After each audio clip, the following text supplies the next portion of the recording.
एक गरीब किसान की कहानी। एक गांव में एक गरीब किसान रहता था। वहां पर 2-3 साल से बारिश नहीं हुई थी, जिस वजह से वहां की सारी जमीन सूख चुकी थी।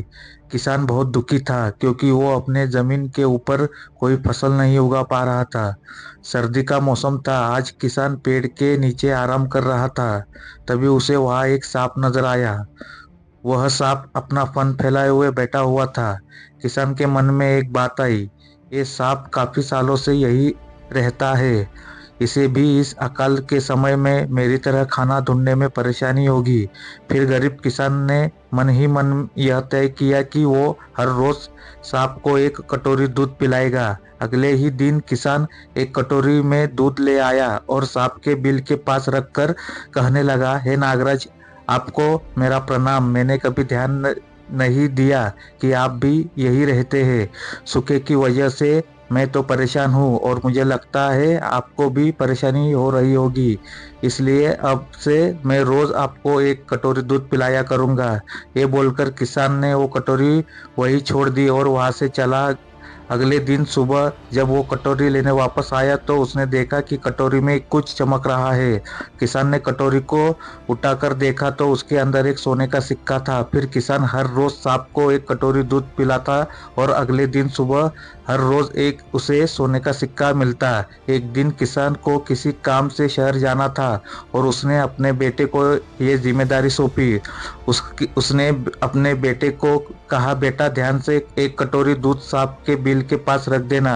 किसान के बेटे ने अपने पिता के कहने अनुसार एक कटोरी दूध सांप के बिल के पास रख दी। अगली सुबह उसे भी सोने का सिक्का मिला। उसके बेटे ने सोचा कि यह सांप तो बड़ा कंजूस है, जरूर उसके पास बहुत सारे सोने के सिक्के होंगे, लेकिन यह तो हर रोज बस एक ही सिक्का देता है। अगर मैं इसे मार दूं तो मैं इसके सारे सोने के सिक्के ले सकता हूँ। अगली शाम जब लड़का दूध देने के लिए गया तो उसने सांप को देखते ही उस पर छड़ी से वार किया, मगर सांप भी सतर्क था। उसे छड़ी तो लगी पर उसने किसान के बेटे को भी डस लिया। सांप का विष बहुत ही जहरीला था। देखते ही देखते किसान के बेटे की मौत हो गई और जख्मी सांप अपने बिल में वापस चला गया। जब किसान वापस लौट कर आया तो उसने अपने बेटे की मृत्यु के बारे में पता चला। साथ ही वह बहुत दुखी और क्रोधित होकर सांप के बिल के पास उसे मारने पहुंचा। तभी उसने सांप को देखा कि सांप को भी काफी चोट आई है। उसे देखते ही वह समझ गया कि उसके बेटे ने सांप पर हमला किया होगा। वो समझ गया कि परिस्थिति ही कुछ ऐसी हो गई होगी कि सांप ने उसके बेटे को डसा होगा। उसने हाथ जोड़कर सांप से माफी मांगी और सांप से अपने बेटे को वापस लाने के लिए कहा।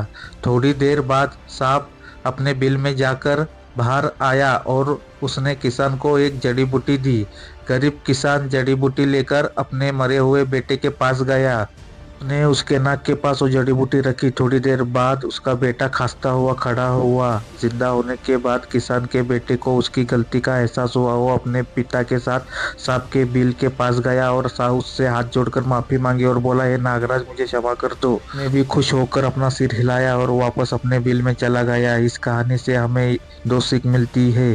पहली ये कि लालच करना बुरी बात, और दूसरी सीख ये है हमें निर्दोष जीवों पर हमला नहीं करना चाहिए। हमें उन्हें बिल्कुल भी परेशान नहीं करना चाहिए।